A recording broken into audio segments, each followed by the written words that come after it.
अस्सलाम वालेकुम जी, ये हैं इमरान शहजाद साहब। ज़रा करीब से देख लें। हाँ, अच्छी मुस्कुराहट है। और ये आज पापी पेट की खातर, कहते हैं ना जनाब, पापी पेट की खातर बड़े बड़े पापड़ बेलने पड़ते हैं। तो ये अभी डंड पे पेलने लगे हैं, पापड़ तो नहीं है। तो देखते हैं आज इन्होंने बंदे के साथ। हाँ, बेएतबार एक ऐसा बंदा जिसकी ज़बान पे कहीं भी एतबार नहीं किया जा सकता। कहते हैं जनाब, औरत की ज़बान पे एतबार नहीं होता, लेकिन ये औरत नुमा मर्द है जिसकी किसी भी बात के ऊपर किसी को भी कोई एतमाद नहीं है। अगर आप देखना चाहते तो मैं उसकी शक्ल दिखा देता हूँ ज़रा।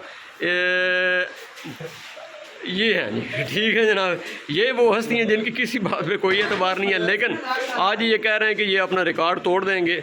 लेट्स सी कि क्या होता है। चलें जी, इमरान शहजाद साहब आएँ जी। कितने डंड निकालने हैं जी इमरान शहजाद साहब ने? 10। ठीक है जी, ये है जी 1 2 3 4 5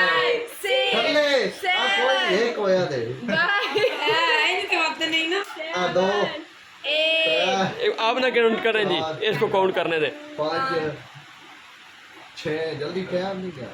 साथ ही यार के पास साथ ही करता है।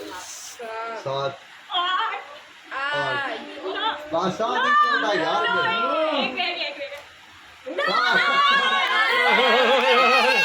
यार ये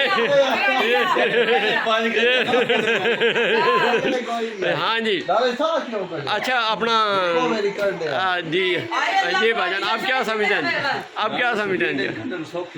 हाँ जी, हाँ जी, हाँ जी। 2 3 4 5 6 7 8 9 10 हो गया जी, हो गया। पहली दफ़ा कैमरे के सामने इस बंदे ने इकरार किया है। अभी थोड़ी देर बाद ये बंदा फिर भी मुकर सकता। अरे रोटी की खुशी में, रोटी की खुशी में ये रोटी की जो सेलिब्रेशन